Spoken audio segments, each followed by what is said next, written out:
Lisa and welcome to my channel. Today we're going to make some pants for the Breyer Freedom Scale doll Tina. What I've got here is a stretchy polyester knit fabric. It's got a bit of a sheen to it. It's the same weight I would actually use for the real pants. Now you can find the link to the pattern in the description below. With the fabric folded, you're going to take the pattern and pin that onto the fabric. Make sure you've pinned it with the length of the pant going the same as the length of the fabric. Once you've got it pinned, cut it out with sharp scissors. I have these cut out now, and if I open them up,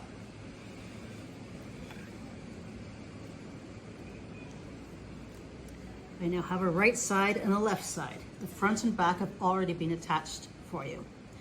Now, if you don't want to actually sew these, I've included a link below on how to glue these together. Somebody's done a great video on that. However, I'm going to proceed here with sewing.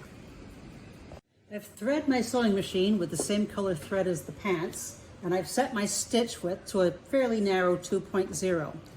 And with the line on the pattern, I am going to stitch on the side leg seam. Instead of actually creating the seam with two separate pieces, I'm just going to sew an imaginary seam down here.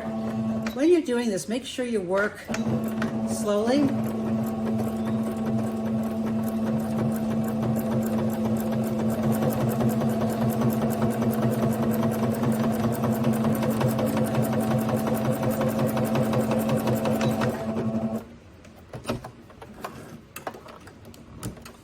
And do both pieces the same. Next step is the hem. You can glue the hem up at the end if you'd like, or you can try this on the doll and sew the hem up. Now, the shorter side is the front and the longer side is the back. And you can see how that will attach right under there. So that gives you a chance to see where your hem will be. So I want it to be just above the heel. It's going to have a little bit of a bend there. I'm going to sew that. When sewing in this scale, it's good to use regular printer paper underneath. And when you do sew, it's best if you don't start right at the very end. That way things aren't going to get as caught along the way. A little back stitch in there. And then work along. And again, I don't go right to the very end of the back stitch.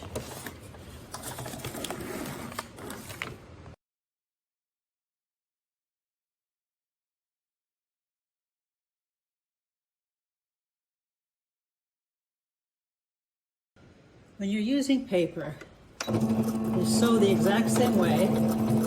It just gives you a much flatter surface to work with, and it's less likely to get rumpled up.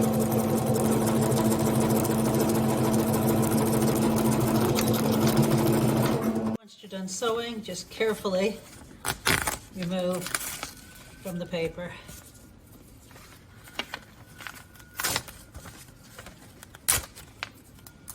And sometimes it's easier to do it this way, sometimes not easier. So you may want to practice with an extra piece. The paper does remove fairly easy though. And then trim all the extra threads. Now I'm not going to be showing everything on the sewing machine, I'm just going to be showing what I will be sewing, since it's hard to sew and talk at the same time.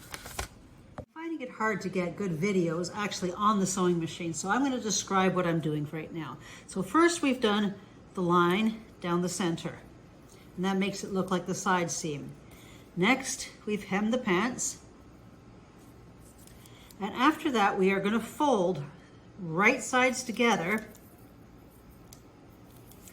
And we're going to sew from the bottom up to the spot where this meets. So right at that line. So I'm going to leave this little bit of extra right here. So I'm only going to sew from here to there. And I'm going to do that on both legs.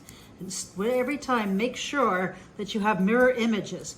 So the front and the front there, this is the right side facing. So I'm just going to sew this line and come right back. So You can see I've sewn up from the bottom of the hem all the way up to just enough to leave that open a bit. I've done that on both sides, and if I hold them together, you can see the mirror images. The back crotch is showing together, or if I flip them over, the front. Those are mirror images. And you can see I've been sewing with paper. Next thing I'm going to do is take each piece together and put the front and the back together. So the small crotch and the large crotch. So I'm going to start on one side. Again, the right sides together. This is the hardest part. And I'm going to sew all the way around there. That's why you didn't do this section, and right away around. So that's the full crotch. So it's going to be right sides together. The thing is still inside out. And you're going to sew all the way around, front crotch, underneath the bottom to the top crotch, the whole thing. Nothing's going to be left open around the crotch, only the waistline. To make this a little easier, I've thrown in a couple pins before I start. Here you can see that I've sewn, there's a little tiny hole for the waist. I've sewn this one seam. I stopped at the crotch, and then I sewed the other seam. So I did the front and the back separately, made sure there was no hole in the bottom. And now I'm taking a look at it and may take a few little trims off some of this extra seams. You can also put fray check on if you want. And right here where we're going to turn the hems, I'm just going to snip off some of this extra to make it a little less bulky right at the feet. So these can have fray check on them, or they could be cut with those scissors, the little, what are they called? The ones with the little teeth on them. Or you could just leave it as is because it's going on the doll and it's going to stay there. The amount of seam for stitching is shown on the pattern. It's 1/4 inch, at least for the side seams and through the crotch. So now we've got our pants here, we're going to turn those. So we're going to try to get all this through that tiny little hole, and what I like to use is a crochet hook. I just find that helps a little. You still take a few turns up to a larger crochet hook, which gets a better grip on these. It makes it much easier to turn inside out.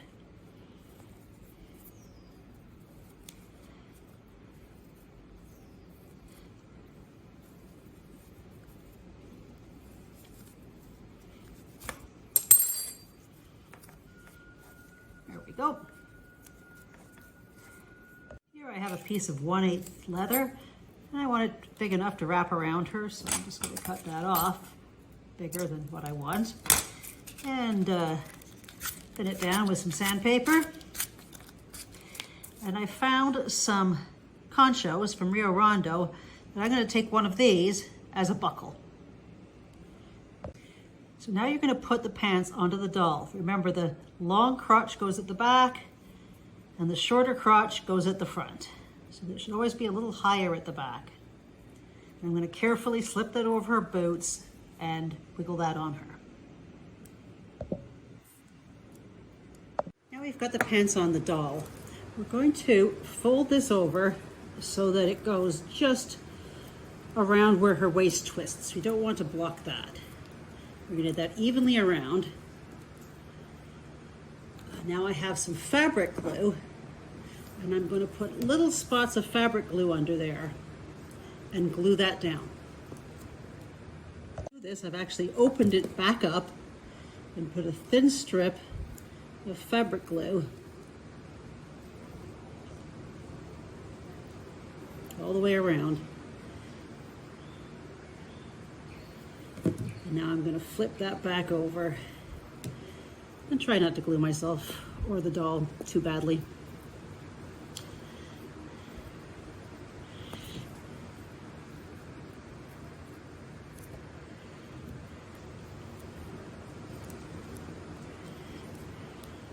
And I'm going to work that into place and press it down. I'm going to take some really thin leather and cut a super thin piece of leather that I'm going to use for belt loops.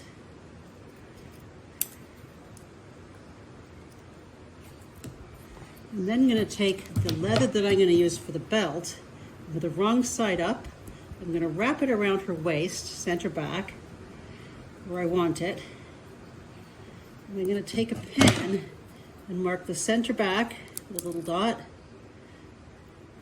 the sides,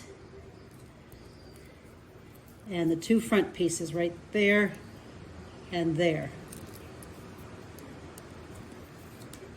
For each of those 5 marks, I'm going to take a little bit of leather glue, and then I'm going to put on the wrong side a little bit of glue, and the right side a little bit of glue.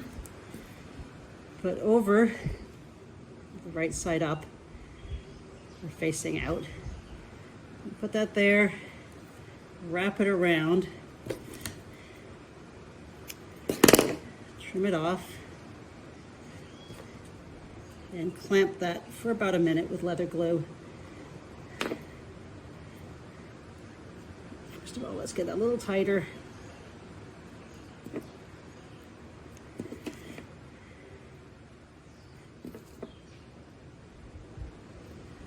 And that's going to create a belt loop, and I'm going to do that for all 5 of them.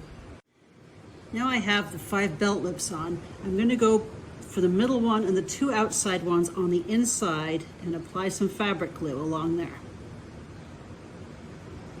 Okay, not the rest, just those 3. And I'm going to place that on the pants,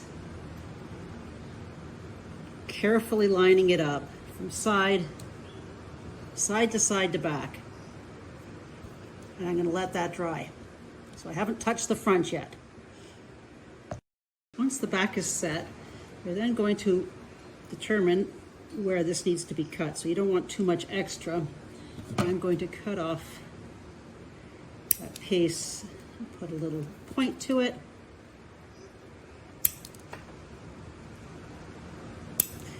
Double check, make sure that's going to go over there fine. That's probably where I want it. So now you're going to apply glue. Again, I'm using the fabric glue.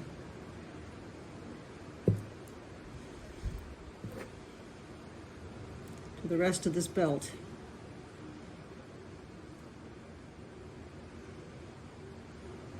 Now, when I do that, I'm going to fold this a little because it's still a little loose on both sides to create a dart. And I'm going to put one side down of the leather and this other one over top of the other piece of leather. And that is on fairly tight. I recommend not doing this while being videoed because you get glue over everything. And I'm going to hold that there for a while to let it dry. Once the belt is dry, I'm just going to glue on a belt buckle.